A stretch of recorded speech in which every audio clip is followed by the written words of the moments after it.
Жыйырма эки жашыман бери. Бул жака оюн көргөнү келип, акам ат чапканын көрүп, анан кызыгып, мен ушуга аралашып кеттим да. Ушу 22 жашыман бери акамдын аркасында ээрчип жүрүп, Кудайга шүгүр жакшы ийгиликтерге жетишип жүрөбүз анча мынча.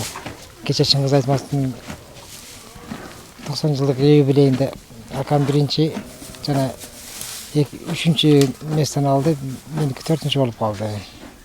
Ушинтип мурунку Нооруз оюндарында жакшы эле 1-чи, 2-чи, 3-чүсү менен келип атканбыз.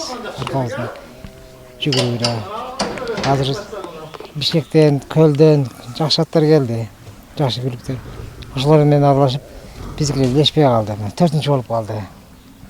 Француз, англичан эмелер экен алардыкы. Биздики доморошиндер.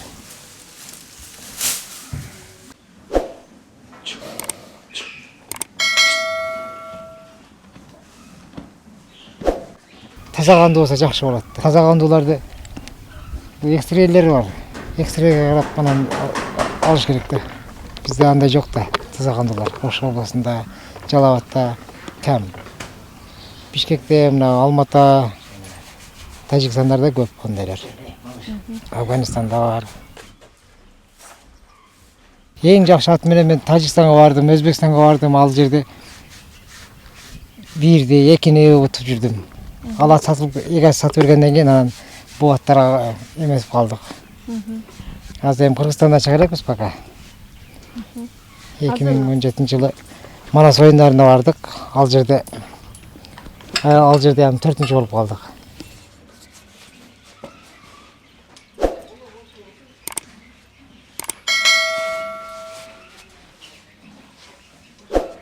Бул кандай аттын баласы бул?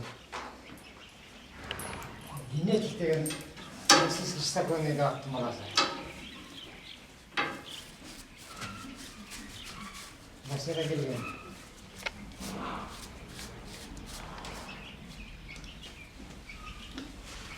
Бул аттарды биз күндө 2 мал тренировка кылабыз. Эртең менен жүгүртөбүз, бастырабыз, алып киребиз.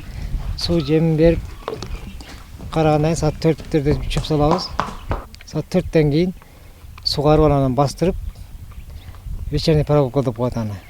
Бастырып, 2 кругтан бастырабыз. Ошо 3 километр болот. Ошону бастырып анан кайрап кирип коебуз. Ошондон кийин жем чөм берип, ошо сарайда турат кайра. Байыга чейин ошо саар менен обязательно тренировка болот. 2 саат, 3 саатка дери. Аны тренировканы кылбай койсо, обязательно анда жеңилишке баш ие бериш керек. Булар деле спортсмен катары. Как положено, питаниясын беребиз. Жакшы кылып тренировкалабыз, анан кийин оюндарга салабыз.